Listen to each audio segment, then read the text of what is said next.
ज़ास के पिता ने अलेक्जेंडर ज़ास को 6 महीने तक के लिए आगे की पढ़ाई के लिए ओरेनबर्ग भेज रखा था। अब 6 महीने पूरे हो गए थे तो फिर ज़ास को दोबारा अपने घर जाना था। तो ज़ास को इसी बात की चिंता हो रही थी कि मैंने तो यहाँ पर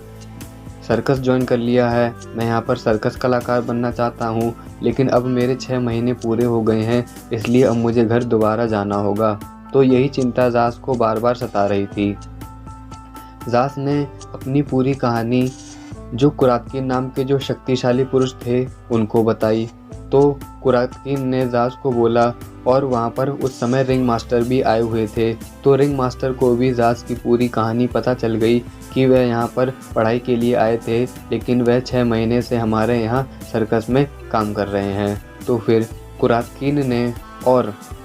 जो उनके जो रिंग मास्टर थे उन्होंने ज़ास को सलाह दी कि तुमको अपने घर वापस लौट जाना चाहिए, और जो ये सर्कस है, सर्कस में जो बल करतब करने का तुम्हारा जो निश्चय है, इसको तुम छोड़ दो और अपने घर के लिए रवाना हो जाओ। ज़ास को रिंग मास्टर ने कुछ पैसे दिए और ज़ास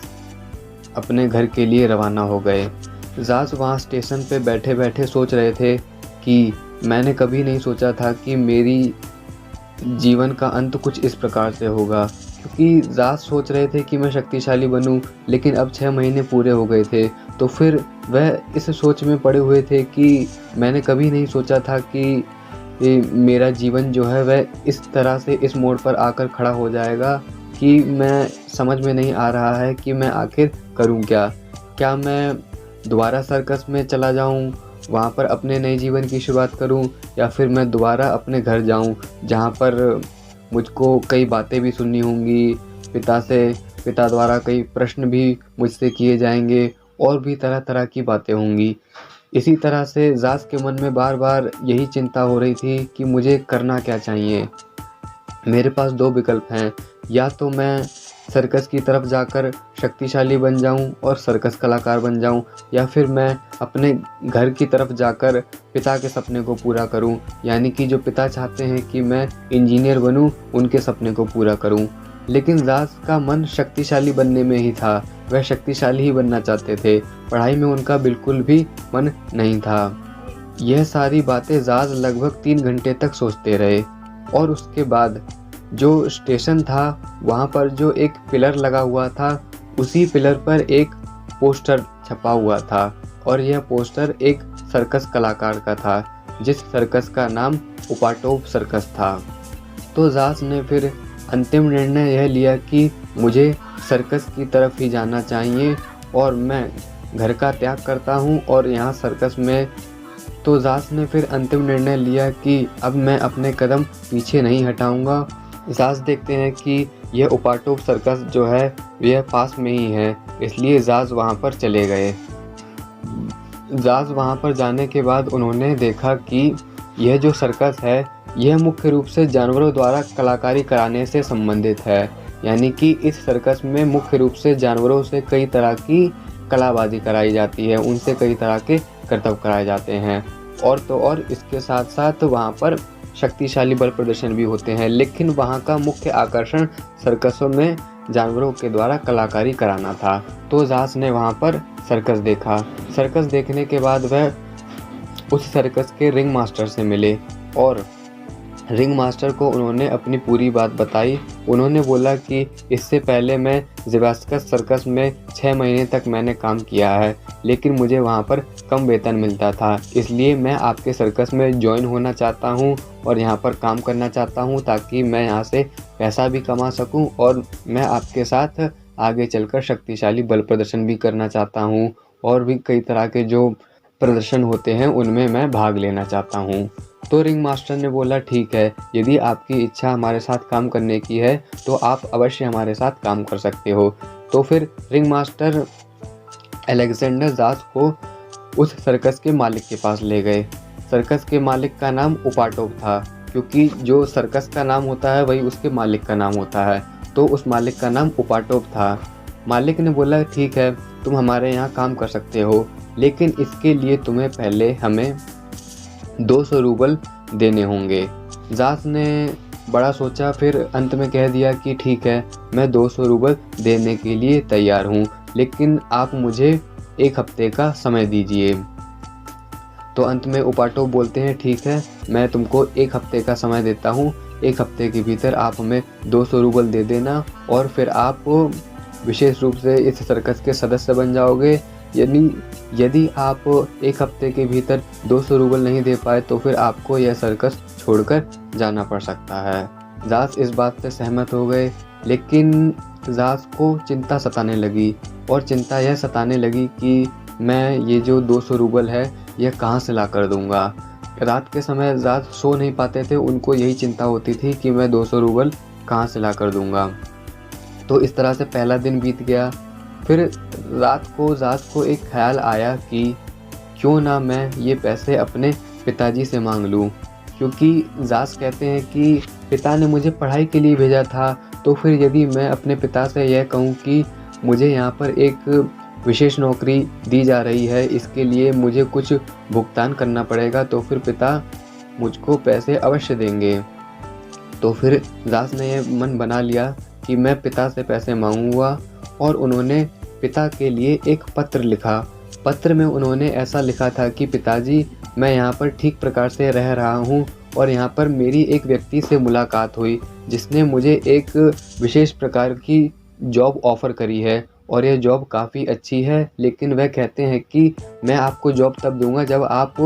कुछ धनराशि का भुगतान आप हमको करोगे। इसके लिए वह मेरे से 200 रूबल मांग रहे हैं, इसलिए कृपया करके आप मुझे 200 रूबल भेज दीजिए।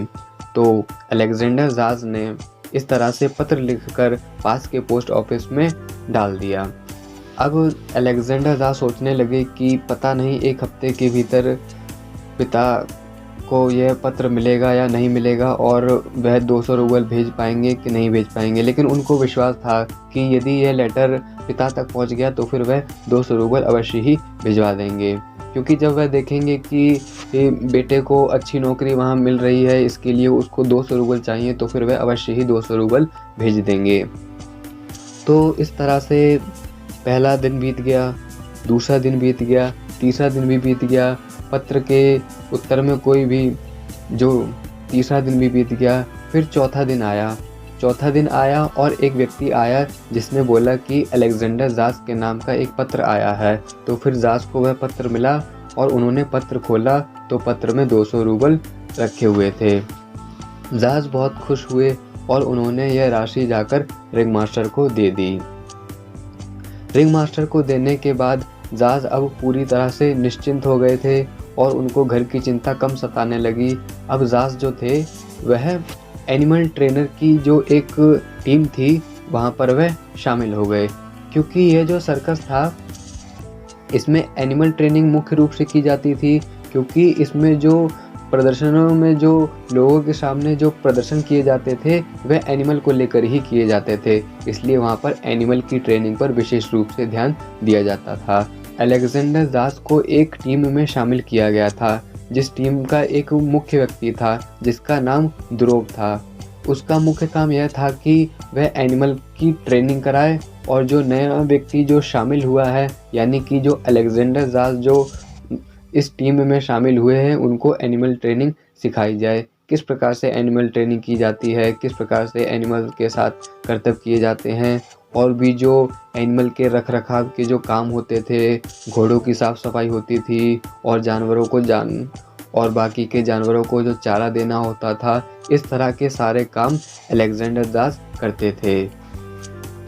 तो अब आप सोच सकते हो कि अलेक्जेंडर जास की इच्छा सच में शक्तिशाली बनने की थी। उन्होंने अब पूरी तरह से मन बना लिया था कि मैं घर नहीं जाऊंगा और इसी सर्कस में रहकर और यहाँ पर शक्तिशाली बल प्रदर्शन सीख कर आगे की तरफ बढ़ूंगा। तो फिर शुरुआत में तो अलेक्जेंडर जास यहाँ पर एनिमल की जो साफ़ सफाई होती थी उसको देखते थे, खाना पीना देखते थे, और जो ट्रेनिंग होती थी एनिमल की कि किस प्रकार से एनिमल की ट्रेनिंग कराई जाती है, इन सब चीज़ों को सीख रहे थे। लेकिन फिर भी जास उस परिस्थिति में भी खुश थे, क्योंकि उनको आस थी कि मैं आगे चलकर शक्तिशाली बनूंगा, आगे चलकर मेरा और विकास होगा। लेकिन अभी वह यहाँ पर एनिमल ट्रेनिंग का काम सीख रहे थे।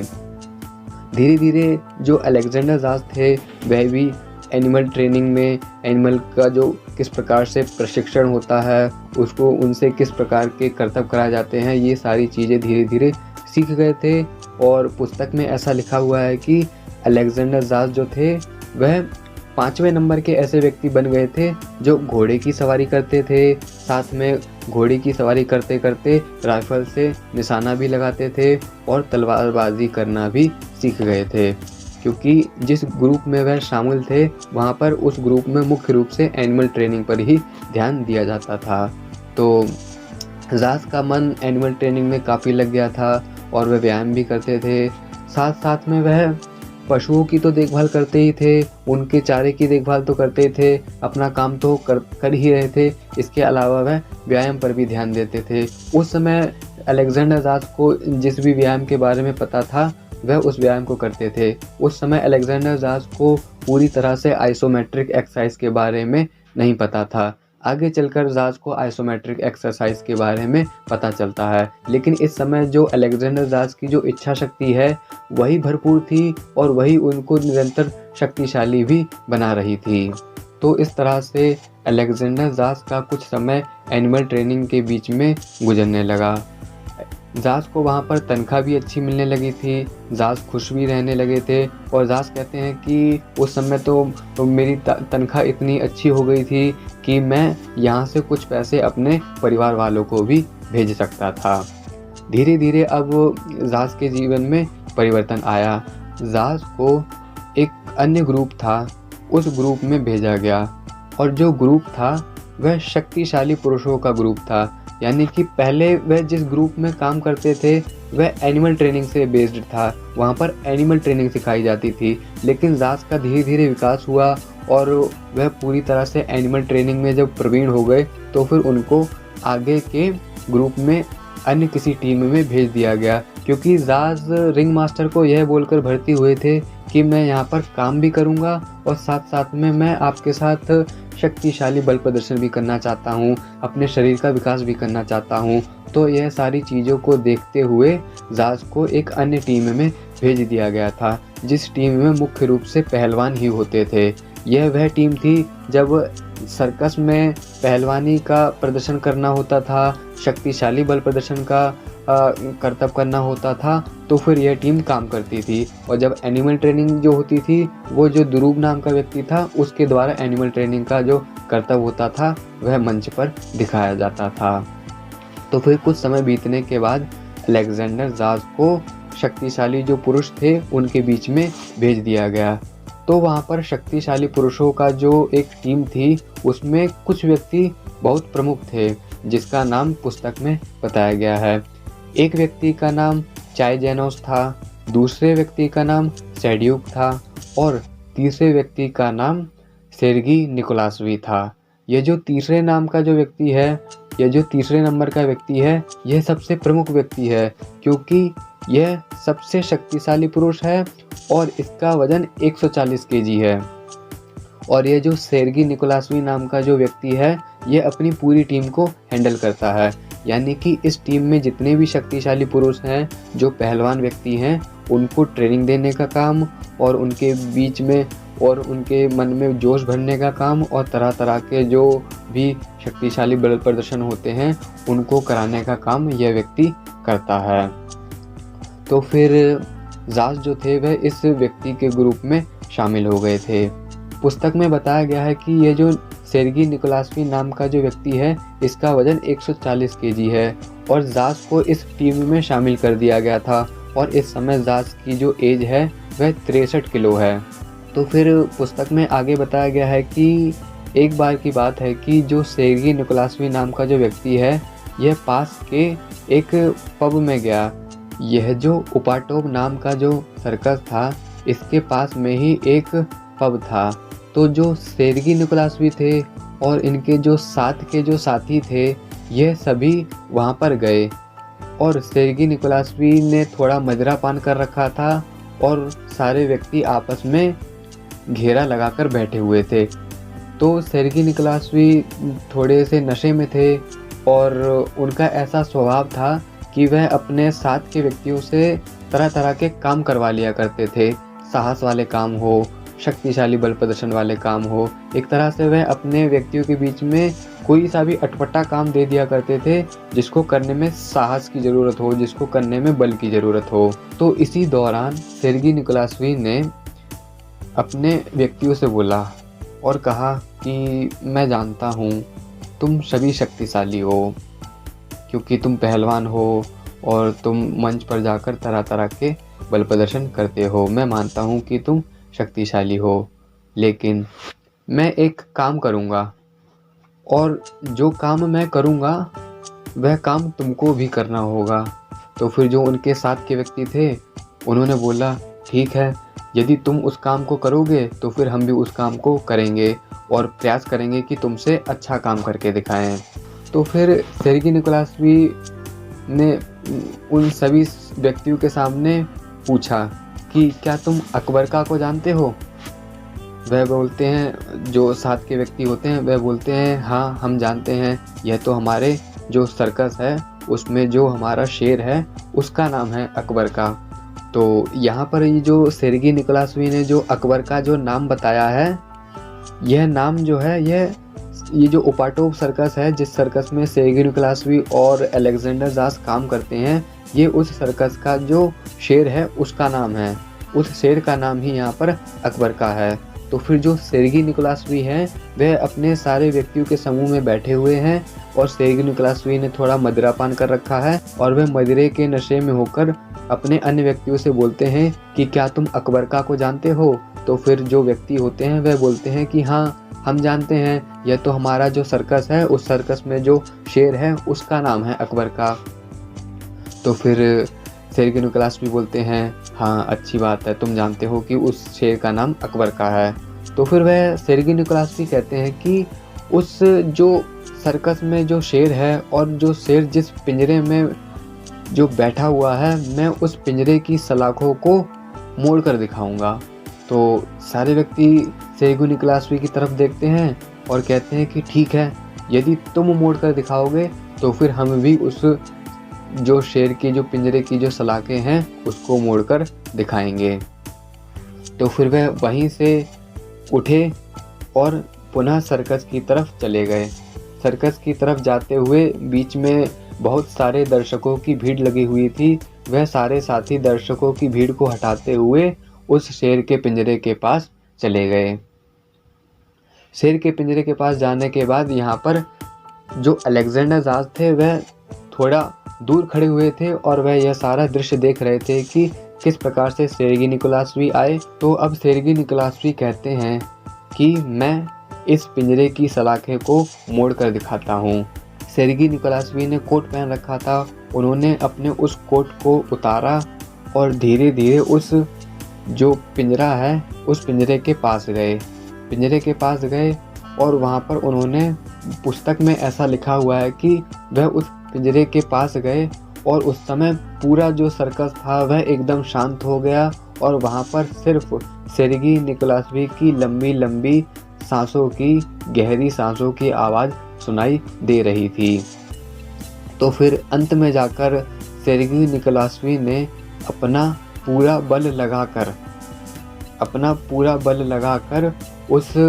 शेर की जो पिंजरे की जो सलाखें थी उसको थोड़ा सा मोड़ डाला। यानी कि वहाँ पर उन्होंने 1.1 या 2 इंच के लगभग उन्होंने उस जो मोटी सलाखों जो थी उसको मोड़ डाला। जब सेर्गी निकोलासवी यह करतब कर रहे थे तो फिर जो शेर था वह एकदम शांत भाव में था, लेकिन उसकी जो हरी हरी जो आंखें थी वह एकदम क्रोध से भरी हुई लग रही थी, मानो कि वह कभी भी किसी भी समय प्रहार कर सकता है। तो इस तरह से ज़ास ने यह सारा दृश्य देखा और वह आगे का जो दृश्य थे वह भी उसके साक्षी होने वाले थे। यानी कि जो आगे का जो दृश्य होने वाला था वह उस दृश्य में भाग लेने वाले थे। सेर्गी निकोलासवी ने अपनी पूरी ताकत लगाकर पिंजरे की जो 2 सलाखें थी उसको मोड़ डाला। अब पुनः पीछे आए, सेर्गी निकोलासवी पुनः पीछे आए और उन्होंने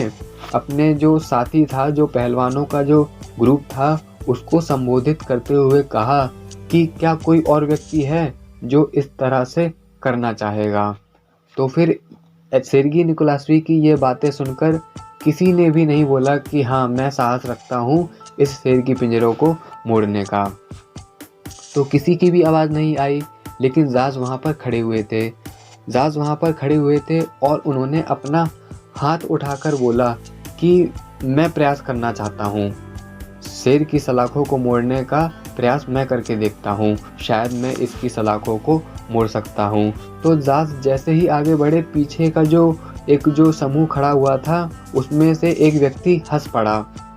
तो जैसे ही वह व्यक्ति हंस पड़ा, सेर्गी निकोलास्वी ने अपनी गुस्से भरी नज़रों से उस व्यक्ति की तरफ देखा। सेर्गी निकोलास्वी ने जाज के कंधे को थपथपाया और बोला कि यह व्यक्ति तुमसे तो कई गुना अधिक है कि वह इस काम को करने का कम से कम प्रयास तो कर रहा है, उसके भीतर साहस तो है, तुम्हारे भीतर तो अभी साहस भी नहीं है कि तुम यह करने के लिए आगे बढ़ सको। तो जाज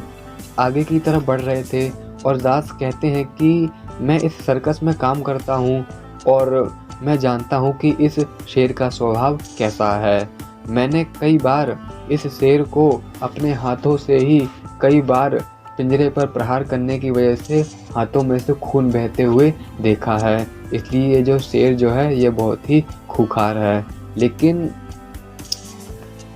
अन्य व्यक्ति शेर के सलाखों को इसलिए नहीं मोड़ना चाहते थे क्योंकि कभी भी वह शेर जो है वह प्रहार कर सकता था, कभी भी अटैक कर सकता था। इसलिए जाज भी जानते थे कि यह शेर जो है वह काफ़ी खूंखार है, लेकिन उनके भीतर साहस था। वह चाहते थे कि मैं सच में सेर्गी निकोलास्वी का ये जो बल करतब करने का ये जो प्रस्ताव है इसको मैं स्वीकार करूं। इसलिए जाज धीरे धीरे आगे बढ़ने लगे, लेकिन उनके मन में यह बात भी चल रही थी कि ये जो शेर है ये काफ़ी खूंखार है, क्योंकि जाज ने उस शेर को कई बार पहले भी पिंजरे की सलाखों पर अपने हाथों से प्रहार करते हुए देखा था। इसलिए जाज भी थोड़े से घबराए हुए थे। जाज धीरे धीरे आगे बढ़े और उन्होंने भी अपने कोट को एक तरफ उतारा और पूरी ताकत लगाकर जाज ने उन सलाखों को मोड़ डाला।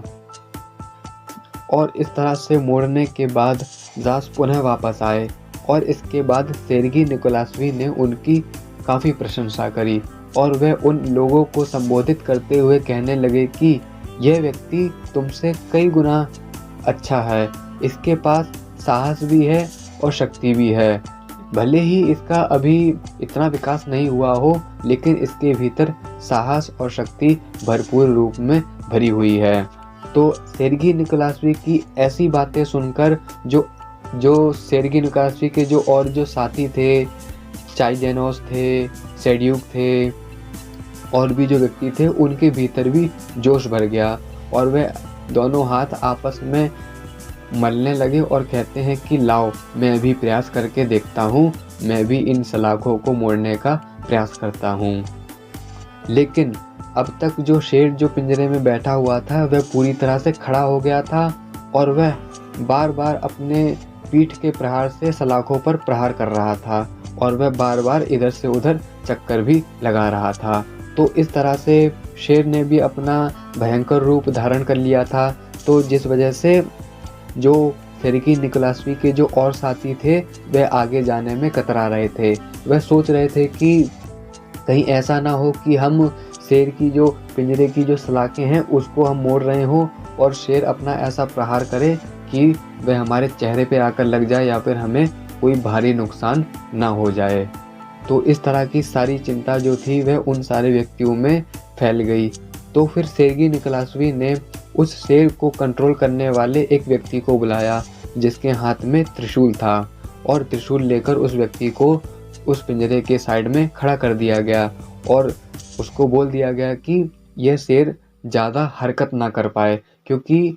जो सर्कस के शेर होते हैं उनको कंट्रोल करने वाला एक विशेष व्यक्ति होता है। तो फिर जब उस व्यक्ति को उस पिंजरे के पास खड़ा कर दिया गया तो शेर अपने आप ही शांत हो गया और उसके पास जो एक त्रिशूल था वह उस त्रिशूल से भी शेर पर बार बार प्रहार कर दे रहा था, जिस वजह से शेर धीरे धीरे शांत होने लगा और वह वहाँ पर बैठ गया। फिर जो शेर फिर जो सेर्गी निकोलासवी के जो और जो व्यक्ति थे वह आगे की तरफ बढ़े और बारी बारी से उन्होंने सलाखों को मोड़ने का प्रयास करा, लेकिन कोई भी जो व्यक्ति था वह शेर की जो सलाखें थी उनको नहीं मोड़ पाया था, क्योंकि जो पिंजरे की जो सलाखें थी वह वास्तव में बहुत मोटी रही होंगी, क्योंकि जो 140 किलो का जो व्यक्ति है, जो सेर्गी निकोलासवी नाम का जो व्यक्ति है उसका वजन ही 140 किलो है और उसने अपना पूरा बल लगाकर उस सलाखों को मोड़ा और उन सलाखों को लगभग 1.5 से 2 इंच तक ही मोड़ पाया था। इसके अलावा जो और जो व्यक्ति थे, जो और जो शक्तिशाली पुरुष थे, वह उस सलाखों को नहीं मोड़ पाए थे, लेकिन जो अलेक्जेंडर जाज थे उनका वजन मात्र 63 किलो था, लेकिन फिर भी उन्होंने उस सलाखों को मोड़ दिया था। तो इस तरह से अन्य सारे व्यक्तियों के प्रयास करने के बाद भी वह जो सलाखें थी वह नहीं मुड़ पाई थी। फिर उसके बाद सेर्गी निकोलासवी पुनः जाते हैं और वह कहते हैं कि मैं इन सलाखों को दोबारा से पहले जैसा कर देता हूँ। फिर दोबारा से उन्होंने ताकत लगाकर उन सलाखों को अपनी पुनः की स्थिति में लाकर रख दिया। तो इस तरह से इस छोटी सी घटना के द्वारा सेर्गी निकोलासवी का जो आकर्षण था वह अलेक्जेंडर जास के ऊपर जाकर रुक गया और वह सोचने लगे कि अलेक्जेंडर जास में शक्ति भी है, साहस भी है, यदि इसका ठीक प्रकार से प्रशिक्षण करा जाए, इसको मार्गदर्शन दिया जाए तो यह भी शक्तिशाली पुरुष बन सकता है। जो अलेक्जेंडर जास ने यह काम करके दिखाया था, सलाखों को मोड़ कर दिखाया था, तो यह जो बात थी यह पूरे सर्कस में फैल गई थी और जो सर्कस को कंट्रोल करने वाला जो मैनेजमेंट होता है वहाँ तक यह बात पहुँच गई थी। तो फिर अंत में जाकर जो मैनेजमेंट होती है, जो यह निश्चित करती है कि सर्कस में किस किस प्रकार के बल प्रदर्शन करने चाहिए और कौन सा व्यक्ति किस प्रकार का बल प्रदर्शन करने के लिए तैयार है, और भी जो महत्वपूर्ण जो कार्यक्रम जो मंच पर होने होते थे वह उस मैनेजमेंट के द्वारा ही संपन्न किए जाने होते थे। तो फिर उस मैनेजमेंट के द्वारा यह निर्णय लिया गया कि जो अलेक्जेंडर जास का जो नाम का व्यक्ति आया है इसके द्वारा भी कोई बल प्रदर्शन मंच पर कराया जाना चाहिए, क्योंकि जास का वजन कम था और वह मात्र 63 किलो के थे। इसलिए जो मैनेजमेंट था उसने सोचा कि यह हल्का सा दिखने वाला लड़का यदि मंच पर कोई शक्तिशाली बल प्रदर्शन करके दिखाएगा तो फिर यह विशेष रूप से लोगों के आकर्षण का केंद्र बनेगा और अधिक से अधिक व्यक्ति इस व्यक्ति को देखने के लिए आएंगे। तो उन्होंने सोचा कि अलेक्जेंडर जास यानी कि शूरा, अलेक्जेंडर जास का ही बचपन का नाम शूरा है, तो फिर शूरा को बल प्रदर्शन करने के लिए तैयार किया गया और जास ने अपने हिसाब से कुछ बल प्रदर्शन दिखाने भी शुरू कर दिए थे। तो यहाँ पर अलेक्जेंडर जास जो थे उनकी प्रशस्ति पहले से ज़्यादा फैल गई थी, क्योंकि उन्होंने 2-4 बार इस उपाटोप सर्कस में शक्तिशाली बल प्रदर्शन दिखा दिए थे। लेकिन धीरे धीरे क्या हुआ कि जास की जो प्रशस्ति थी वह पूरी तरह से फैलने की जगह रुक गई। यह जो उपाटोप सर्कस था इसमें एक बुधवार की खामोश रात को किसी व्यक्ति के द्वारा सर्कस में आग लगा दी गई और आग लगने की वजह से यह जो सर्कस था यह पूरी तरह से तबाह हो गया था। इसमें जो अधिकतर जो जानवर भरे हुए थे वह भी जंगलों की तरफ भाग गए थे, बाकी के जानवर मर भी गए थे और इसके अलावा जो शक्तिशाली बल प्रदर्शन करने वाले जो पुरुष थे इनमें से जो कई व्यक्ति थे वह वापस अपने घर चले गए थे, जिसमें से दुरोग नाम का जो व्यक्ति था जो एनिमल को ट्रेनिंग दिया करता था वह सेंट पीटर्सबर्ग चला गया था और जो घुड़सवार काम करने वाले व्यक्ति थे वह काकेशस चले गए थे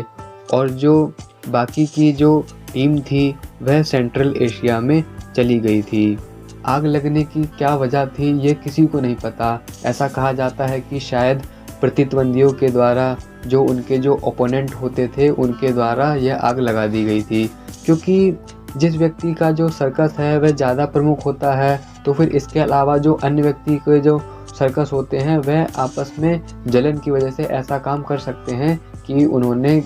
वहाँ पर जो उपाटोप सर्कस था वहाँ पर आग लगा दी हो, जिस वजह से वहाँ का जो पूरा कार्यक्रम था वह पूरी तरह से समाप्त हो गया था, क्योंकि जो मैनेजमेंट थी उनके पास इतना पैसा ही नहीं था कि वे पुनः इस सर्कस को खड़ा कर सके, जानवरों को लाएं और जो व्यक्ति जो घायल हुए हैं उनकी पूरी तरह से देखभाल की जा सके। तो यह जो उपाटोप सर्कस था यह पूरी तरह से समाप्त हो गया था और इसमें जो काम करने वाले जो व्यक्ति थे वह अपने अपने स्थान पर चले गए थे।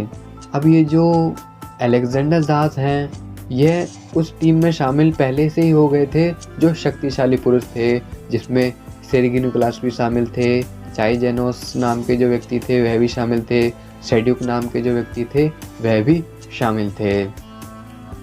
तो फिर सर्कस पूरी तरह से समाप्त होने के बाद यह 7 व्यक्ति बचे थे, जिसमें अलेक्जेंडर ज़ास भी थे और बाकी के 6 व्यक्ति थे। तो यह जो 7 व्यक्ति थे यह दक्षिण साइबेरिया में जाकर घूमने लगे और वह आपस में चलते हुए ऐसी बात कर रहे थे कि अब हमें क्या करना चाहिए, क्योंकि हमारा जो सर्कस है वह पूरी तरह से समाप्त हो गया है। तो फिर हमको ऐसा क्या काम करना चाहिए जिस वजह से हम पैसा कमाएं। तो फिर एक व्यक्ति के मन में विचार आया कि हम कहीं पर जाकर बल प्रदर्शन दिखाते हैं, लेकिन उसी ग्रुप का एक अन्य व्यक्ति बोलता है कि अभी हमको यहाँ पर कोई इतनी अच्छी तरह से जानता ही नहीं है, इसलिए हमारा कोई बल प्रदर्शन देखने आएगा ही क्यों। इन सारे व्यक्तियों में जो सेर्गी निकोलासवी नाम के जो व्यक्ति थे वह प्रमुख थे और सारे व्यक्ति उनकी ही बात मानते थे। तो इस तरह से ये जो 7 व्यक्ति थे ये आपस में भ्रमण कर रहे थे और सोच रहे थे कि हमको अपनी आजीविका कमाने के लिए, धन कमाने के लिए ऐसा क्या काम करना चाहिए। धीरे धीरे चलते चलते उन सबकी नज़र एक पोस्टर पर पड़ी और वह जो पोस्टर था वह होइस्तेव नाम के व्यक्ति का था। यानी कि जैसे कि उपाटोप सर्कस था और जो जेवेस्कस सर्कस था, इन सर्कस के जैसे मालिक होते थे उसी तरह से एक सर्कस वहाँ पर और भी प्रचलित था, जिस सर्कस का नाम होइस्तेव सर्कस था। यानी कि जो होइस्तेव सर्कस है ये किसी व्यक्ति का सर्कस है और उस व्यक्ति का नाम होइस्तेव था। तो फिर उन्होंने देखा कि यह जो सर्कस है इसका मुख्य आकर्षण है पहलवानी। यानी कि इस सर्कस में ऐसा होता है कि जो व्यक्ति, जितने भी व्यक्ति इस सर्कस को देखने आते हैं वहाँ पर उन व्यक्तियों को एक चैलेंज दिया जाता है कि कोई भी व्यक्ति यदि हमारे पहलवान से आकर लड़ेगा तो फिर उसको इनाम दिया जाएगा, उसको धन भी दिया जाएगा और उसको अन्य वस्तु भी प्रदान कराई जाएंगी। तो इस तरह से ये जो होइस्तेव नाम का जो सर्कस है, यहाँ यह सर्कस भी यह काम करता है कि किस प्रकार से अधिक व्यक्तियों को अपनी ओर आकर्षित किया जाए। जैसे कि पिछली वीडियो में मैंने आपको बताया था कि लोगों का ध्यान ज़्यादा से ज़्यादा आकर्षित करने के लिए वहाँ पर ऐसे पोस्टर बना दिए जाते थे जिसमें एक भारी इनाम देने की बात कही जाती थी। तो इसी तरह से ये जो होइस्तेव सर्कस था इसमें मुख्य रूप से यह छापा गया था कि जो भी व्यक्ति, जो भीड़ में आया हुआ व्यक्ति हमारे इस पहलवान को हराएगा या फिर हराने का प्रयास करेगा तो फिर उसको इनाम दिया जाएगा। क्योंकि ऐसी बातें जब बहुत सारे व्यक्तियों में फैल जाती है तो फिर हर व्यक्ति यही चाहता है कि हम उस सर्कस को देखने जाएं और फिर हमें एक ऐसा मौका मिले जिस वजह से फिर हम उस सर्कस के किसी शक्तिशाली पुरुष से लड़ें और बदले में हमको कोई इनाम मिल जाए। तो फिर अंत में फिर निर्णय कर लिया गया कि हम सभी मिलकर इस होइस्तेव सर्कस में जाएंगे और वहाँ पर एक काम करेंगे। इन्होंने एक योजना बनाई जिसमें सेर्गी निकोलासवी कहते हैं कि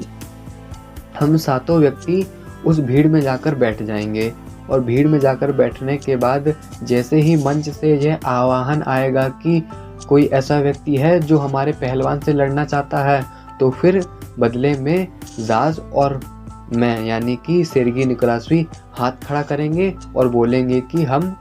आपके इस पहलवान से लड़ना चाहते हैं। और बाकी के जो 5 व्यक्ति होंगे वे वहीं साधारण व्यक्तियों की तरह वहाँ पर बैठे रहेंगे। यदि सर्कस वाले कोई ज़्यादा होशियारी करते हैं तो फिर तुम लोग आम जनता को भड़काने का प्रयास करना, ताकि जो आम जनता है वह खड़ी हो जाए और वह यह बोले कि नहीं, सर्कस के नियमों के खिलाफ तुमको इस तरह का काम करना ही चाहिए, तुम आम जनता को पागल नहीं बना सकते हो। तो फिर निर्णय कर लिया गया और जो सेर्गी निकोलासवी थे और जो उनके साथ के जो व्यक्ति थे उन्होंने अपना जो वेशभूषा थी उसको थोड़ा बदल लिया और एक साधारण व्यक्ति की भांति नॉर्मल इंसान की तरह उस सर्कस में जाकर बैठ गए। अब सर्कस में जाकर बैठने के बाद वैसा ही हुआ जैसे उन्होंने योजना बनाई थी। जो होस्टेव नाम का जो सर्कस था वहाँ पर एक प्रोग्राम चालू हुआ और वहाँ का जो होस्टेव नाम का जो मालिक था, जो मेन व्यक्ति था, वह स्टेज पर आया और उसने बोला कि ये देखो हमारे पास ये 2 पहलवान हैं और तुम साधारण व्यक्तियों की भीड़ में जो भी व्यक्ति इससे लड़ना चाहेगा वह यहाँ पर मंच पर आए और यदि यह व्यक्ति हमारे शक्तिशाली पुरुष से जीत गया या फिर शर्तों के मुताबिक कुछ समय भी यदि पहलवानी में टिका रहा तो फिर उस व्यक्ति को हमारे द्वारा एक भारी इनाम दिया जाएगा। तो फिर जो होस्टेव नाम का जो व्यक्ति था वह खड़ा हुआ और उन्होंने ऐसी घोषणा करी कि ऐसा कौन सा व्यक्ति है जो हमारे इस शक्तिशाली पुरुष से लड़ना चाहता था। सेर्गी निकोलासवी को पता था क्योंकि उन्होंने पोस्टर पढ़ लिया था और वह जानते थे कि साधारण व्यक्तियों में से 2 व्यक्तियों को या फिर एक व्यक्ति को रिंग मास्टर उठाता है, फिर उस व्यक्ति को उसके पहलवान से कुश्ती करनी होती है। सेर्गी निकोलासवी खड़े हुए और उन्होंने बोला कि मैं और मेरा साथी आपके पहलवान से कुश्ती करना चाहता है। तो दोनों व्यक्ति मंच पर चले गए। मंच पर जाने के बाद होता ये है कि जो होस्टेव नाम का जो व्यक्ति है वह ज़ात के शरीर को देखता है, जिसका शरीर लगभग बहुत कमज़ोर है, क्योंकि आप सोच सकते हो कि 63 किलो का व्यक्ति एक मंच पर खड़ा हो और उसी के बगल में 140 किलो का व्यक्ति खड़ा हो, क्योंकि जो सेर्गी निकोलासवी है उसका वजन 140 किलो है और वहीं उसी समय जो ज़ास हैं उनका वजन 63 किलो है। तो फिर जो रिंग मास्टर होता है, होस्टोव नाम का जो व्यक्ति होता है, वह कहता है कि सेर्गी निकोलासवी तो ठीक हैं, यह व्यक्ति तो हमारे पहलवान के साथ पहलवानी कर सकता है, कुश्ती कर सकता है, लेकिन ये जो आपका ये जो दूसरा साथी है ये तो बहुत ही कमज़ोर है, ये हमारे इस पहलवान के साथ क्या कुश्ती लड़ेगा। तो इसी तरह से यह बातें चल रही थी और पीछे से जो साधारण व्यक्ति जो सर्कस को देखने आए थे वह भी हंसी कर रहे थे, वह भी शोर कर रहे थे कि ये किस प्रकार का मुकाबला हो रहा है, ये तो किसी प्रकार की कोई बराबरी का मुकाबला हो ही नहीं रहा है, क्योंकि ये जो 63 किलो का जो व्यक्ति है यह कहाँ तुम्हारे पहलवान से लड़ सकता है। लेकिन सेर्गी निकोलासवी ने ऊंची आवाज़ में लोगों को कहा कि सिर्फ मसूड़े दिखाने से कुछ नहीं होता है, तुम सभी लोग हंसना बंद करो और आगे चलकर इस कुश्ती का लाभ उठाना। तो इस तरह से वह सारे व्यक्ति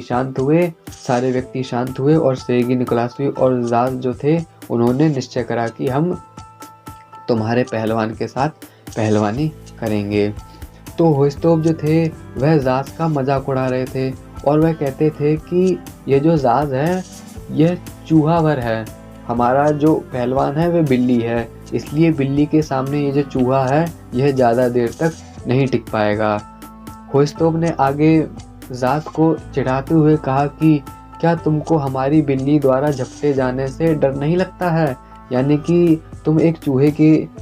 तरह छोटे इंसान हो और ये जो हमारा पहलवान है यह काफ़ी विशाल है, तो फिर ये जो हमारा पहलवान है ये तुमको एक बिल्ली की तरह अपने पंजे में पकड़कर दबा देगा। तो फिर ज़ास ने बोला कि नहीं, मुझे डर नहीं लगता है, मैं तुम्हारे पहलवान के साथ कुश्ती करने के लिए तैयार हूँ। दोनों का नाम घोषणा करने की बात कही गई। होस्टोव ने पूछा कि आप दोनों अपना नाम बताओ ताकि ये जो कुश्ती का मुकाबला है इसको शुरू किया जाए, लेकिन दोनों व्यक्ति अपना नाम बताने से मना कर देते हैं। सेर्गी निकोलासवी यदि अपना नाम बताते हैं तो फिर ऐसा हो सकता है कि जो साधारण व्यक्ति आए हैं वह उनको पहचान जाए और वह कह दे कि ये तो पहलवान है, क्योंकि तरह तरह के सर्कस होते हैं और हर व्यक्ति किसी न किसी सर्कस में जाता है, इसलिए ऐसी संभावना थी कि क्या पता उनको पहचान लिया जाए। तो फिर सेर्गी निकोलासवी कहते हैं कि हम दोनों अपना नाम नहीं बताएंगे, मेरा नाम ज़ात का नाम X है और मेरा नाम Y है। तो फिर इस पर भी होस्टोव हंसने लगा और वह कहने लगा कि अच्छा, तुम अपना नाम इसलिए नहीं बताना चाहते हो क्योंकि तुम्हारी बहुत हंसी होने वाली है, क्योंकि यदि तुम्हारा नाम बता दिया जाएगा तो फिर लोगों के बीच में आपस में यह चर्चा होगी कि उस नाम का जो व्यक्ति था वह इस सर्कस में अभी अभी हार कर गया है, इसलिए तुम दोनों अपना नाम नहीं बताना चाहते हो। तो होस्टोप ने बोला ठीक है, कोई बात नहीं। तो फिर अब मैच शुरू किया गया। जास नाम का जो व्यक्ति है, अलेक्जेंडर जास जो है, उसका एक अन्य व्यक्ति से मुकाबला शुरू किया गया और सेर्गेई निकोलास भी बगल में खड़े इस मुकाबले को देखने लगे। जास का जिस व्यक्ति के साथ कुश्ती का मुकाबला हो रहा था वह व्यक्ति काफ़ी मोटा था और बहुत ही हष्ट-पुष्ट था। तो उस व्यक्ति के साथ जो मुकाबला हो रहा था वह जास कर रहे थे। तो जास कहते हैं कि उस व्यक्ति ने अपने शरीर पर तेल लगा रखा था और तेल लगाने की वजह से वह व्यक्ति बार बार फिसल रहा था। जास कहते हैं कि मैंने उस व्यक्ति को 4 बार गिराने का प्रयास करा, लेकिन उसका भारी शरीर होने की वजह से मैं उसको नहीं गिरा पा रहा था। जास समझ गए थे कि यह व्यक्ति मोटा है, तो फिर सबसे पहले इसको थकाया जाना चाहिए, क्योंकि जैसे जैसे ये व्यक्ति थकने लगेगा तो फिर इस व्यक्ति को मुझे हराना काफ़ी सरल हो जाएगा। तो फिर आप खुद सोचो कि जास ने सर्कसों में काम करा है, शक्तिशाली बल प्रदर्शन करे हैं और जो शक्तिशाली जो व्यक्ति होते हैं उनसे भी उन्होंने कई तरह की ट्रेनिंग ली है, इसलिए वह उस समय इस बात को जानते थे कि यह जो मोटा व्यक्ति है इसको यदि मैं बार बार हरकत कराऊं और बार बार इसको थकाने वाला कभी इधर से उधर करवाऊं कभी इधर से उधर करवाऊं कुश्ती में, तो फिर यह व्यक्ति जल्दी थक जाएगा और जल्दी थक जाने की वजह से मेरे लिए इसको गिराना आसान हो जाएगा। तो इस तरह से जास और उस मोटे व्यक्ति का मुकाबला होने लगा और फिर जास कहते हैं कि यह व्यक्ति धीरे धीरे थकने लगा और यह काफ़ी ज़ोर ज़ोर से सांसें लेने लगा, क्योंकि इसके हृदय में इतनी क्षमता नहीं थी कि वह अपने पूरे शरीर में ऑक्सीजन को प्रवाहित कर सके। इसलिए यह जो व्यक्ति है यह धीरे धीरे हाँफने लगा था। यह सांस की मांग कर रहा था, लेकिन इसके जो फेफड़े थे, इसका जो हृदय था, यह ऑक्सीजन को लेकर अपने बाकी के शरीर में पहुंचा ही नहीं पा रहा था, इसलिए यह व्यक्ति थकने लगा था। अब यहाँ पर एक बात हमको समझनी चाहिए और बात यह समझनी चाहिए कि जास जानते हैं कि यह जो शरीर है यह थकता है और जब यह शरीर थकता है तो फिर यह ऑक्सीजन की मांग करता है, क्योंकि जास जो थे वह उस व्यक्ति से, उस पहलवान से बार बार हरकतें करा रहे थे ताकि ये जो व्यक्ति है यह हाँफने लग जाए और थक जाए। तो फिर जो व्यक्ति था वह काफ़ी मोटा था, तो फिर उसके मोटे शरीर में जो ऑक्सीजन थी वह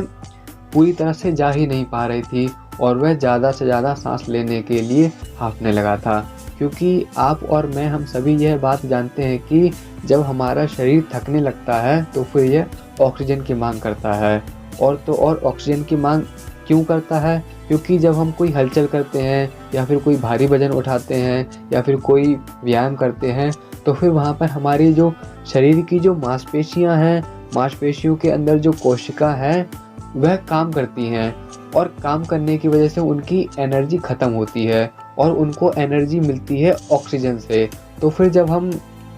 थकने लग जाते हैं तो फिर हमारे शरीर की सारी कोशिकाएं जो हैं वह ऑक्सीजन की मांग करने लग जाती हैं और जब वह ऑक्सीजन की मांग करती हैं तो फिर हमको जल्दी सांस लेनी पड़ती है, जिस वजह से हमारा जो शरीर जो ऑक्सीजन की मांग कर रहा है उसको ऑक्सीजन की पूरी तरह से पूर्ति कराई जाए। तो फिर इस बात को हमें बहुत ही गौर देकर समझना चाहिए कि हम तो बहुत खुशकिस्मत लोग हैं कि हम यहाँ भारत की भूमि में जन्मे और यहाँ के ऋषि मुनियों को पता था कि हमारा शरीर ऑक्सीजन की मांग करता है। इसलिए यदि हम प्राणायाम के द्वारा अपने भीतर ऑक्सीजन को भरें, प्राणों की मात्रा को बढ़ाएं, तो फिर हमारा जो शरीर है वह लगभग ना के बराबर थकने लगेगा, क्योंकि हमारा शरीर थकता है और वह ऑक्सीजन की मांग करने लगता है। यदि हम व्यायाम ही ऐसा करें, प्राणायाम ही ऐसा करें जिस वजह से हम लंबी गहरी सांसों के द्वारा अपने पूरे शरीर में ऑक्सीजन को भर लें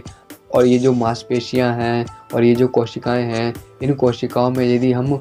ऑक्सीजन की अधिक से अधिक मात्रा को पहले से ही स्टोर करके रखेंगे तो फिर हमारा जो शरीर है वह थकेगा ही नहीं। समझ रहे हो? ये एक बहुत ही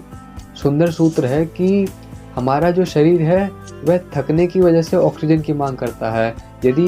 हम पहले से ही अपने शरीर में ऑक्सीजन का एक फुल स्टोरेज रखेंगे तो फिर हम थकावट महसूस होगी ही नहीं, क्योंकि हमने पहले से ही व्यायाम के द्वारा, प्राणायाम के द्वारा अपने शरीर में ऑक्सीजन को स्टोर करके रखा है। इसलिए जब हम जो काम को पहले हम 6 घंटे तक करते रहते थे, अब हम उस काम को 12 घंटे तक भी कर सकते हैं, क्योंकि 6 घंटे जब हम काम करते थे तो फिर उस समय हमारे शरीर में इतनी ऑक्सीजन नहीं होती थी और हम बार बार लंबी गहरी सांसें लेते थे ताकि हमारे पूरे शरीर में ऑक्सीजन की मात्रा को बढ़ाया जा सके। लेकिन अब हम पहले से ही ऑक्सीजन से पूरित हो गए हैं, हमारे पूरे शरीर में ऑक्सीजन भरा हुआ है, तो फिर अब हम 6 घंटे की जगह 12 घंटा भी काम कर सकते हैं, क्योंकि हम वहाँ पर थकते नहीं हैं। और थकते इसीलिए नहीं हैं क्योंकि हमने ऑक्सीजन को अपने शरीर में भर रखा है। तो अब बात करते हैं हम अपने व्यायाम की, यानी कि राम मूर्ति व्यायाम की। राम मूर्ति व्यायाम में सबसे महत्वपूर्ण बात क्या होती है कि बल लगाना। जब हम बल लगाते हैं, पूरी ताकत लगाते हैं, तो फिर ये जो मांसपेशियां हैं ये थकने लग जाती हैं। थकने की वजह से ये ऑक्सीजन की मांग करती हैं। तो फिर ऑक्सीजन की मांग करती हैं, इसलिए हमारे ऋषि मुनियों को पहले ही पता था कि हमको ऐसा व्यायाम करना चाहिए कि जो कुंभक वाला व्यायाम हो, यानी कि हम पहले कुंभक कर लें और उसके बाद जो व्यायाम है, दंड है और जो बैठक है उसको कर सकें। तो इसीलिए हमारे जो ऋषि मुनि थे, इन्होंने ऐसे व्यायाम बनाए जिसमें हम पहले कुंभक करें, फिर उसके बाद दंड या फिर बैठक लगाएं। तो ये जो राम मूर्ति व्यायाम है, ये वही व्यायाम है जो हमारी मांसपेशियों को तो शक्तिशाली बनाता ही बनाता है, साथ में मांसपेशियों में प्राण शक्ति को भर देता है, ऑक्सीजन को भर देता है, जिस वजह से फिर हम अद्भुत शक्तिशाली बन जाते हैं, राम मूर्ति की तरह शक्तिशाली बन जाते हैं। पहले की एक वीडियो थी जिसमें मैंने बोला था कि यूजिन सैंडो कम शक्तिशाली थे और राम मूर्ति ज़्यादा शक्तिशाली थे। ऐसा इसलिए था क्योंकि यूजिन सैंडो को प्राणायाम के बारे में नहीं पता था, प्राण की विद्या के बारे में नहीं पता था, इसलिए उनकी जो मांसपेशियां थी व्यायाम के द्वारा तो शक्तिशाली बन गई, लेकिन उन मांसपेशियों में प्राण नहीं भर पाया। और वहीं राम मूर्ति हमारे भारत में जन्मे थे, वह ऋषि मुनियों की परंपरा जानते थे, व्यायाम जानते थे, प्राणायाम जानते थे, क्योंकि यह सारी बातें हमारे ग्रंथों में लिखी हुई हैं। ऋषि मुनि भी प्राणायाम करते थे, तो फिर वह इस बात को पूरी तरह से जानते थे कि यदि हम व्यायाम कर रहे हैं और व्यायाम में कुंभक लगा रहे हैं तो फिर हमारे शरीर में प्राणों की मात्रा बढ़ने लग जाती है, और प्राणों की मात्रा बढ़ने की वजह से हम लगभग ना के बराबर थकते हैं। हम कोई भी शक्तिशाली काम कर लेते हैं और बिना थके ही कोई भी परिश्रम वाला काम कर लेते हैं। तो फिर इस तरह से हमको राम मूर्ति व्यायाम करना चाहिए, और राम मूर्ति व्यायाम इसलिए करना चाहिए क्योंकि राम मूर्ति व्यायाम ऐसा है जिसमें हम अधिक से अधिक बल लगाते हैं, अधिक से अधिक इच्छा शक्ति का प्रयोग करते हैं, जिस वजह से हम कुंभक भी लगाते हैं, और कुंभक लगाने की वजह से, कुंभक की मात्रा धीरे धीरे बढ़ने की वजह से हमारे भीतर प्राणों की मात्रा बढ़ने लगती है, ऑक्सीजन की मात्रा बढ़ने लगती है। आपने देखा होगा कि पहले यदि आप 1 मिनट का व्यायाम करते थे तो फिर ज़्यादा थक जाते थे, लेकिन अब आपका अभ्यास हो गया है, आपके भीतर कुंभक की मात्रा बढ़ गई है, ऑक्सीजन की मात्रा बढ़ गई है, इसलिए अब आप 1 मिनट के व्यायाम में पहले की तुलना में कम थकते होगे। और मैं आपको बता दूं कि ये जो राम मूर्ति व्यायाम है, यह राम मूर्ति जी ने नहीं खोजा था, यह व्यायाम पहले से ही था, उनको किसी ने बताया था। और मैंने बताया था राम मूर्ति की सीरीज़ में कि राम मूर्ति जो थे वह जल कुंभक भी कर लेते थे और वायु स्तंभन भी कर लेते थे, यानी कि जल में रहकर वायु को रोक लेते थे, जिस वजह से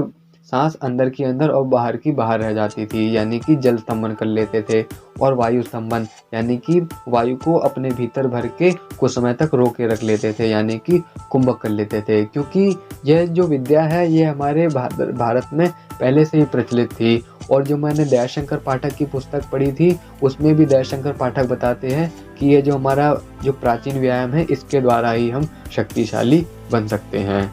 क्योंकि यह व्यायाम ऐसा है जिसमें बल लगाना पड़ता है और कुंभक लगाना पड़ता है। जब मैं प्राणायाम की जो पुस्तकें थी, जो PDF थी, उनको पढ़ता था, तो फिर वहाँ पर भी कुछ ऐसे व्यायाम दिए गए थे जिसमें ऐसा बताया गया था कि यदि आप शक्तिशाली बनना चाहते हो तो फिर पहले सांस भर लो और सांस भरने के बाद अपनी मुट्ठियों को पूरी ताकत से भींचो। जितनी ताकत से उन मुट्ठियों को भींच सकते हो भींचो और कुंभक को निरंतर लगाए रखो, इससे बल बढ़ता है, ऐसा उस पुस्तक में बताया गया था। तो वही बात मैंने आपको यहाँ पर बताई है। तो यही बात ज़ास जानते थे।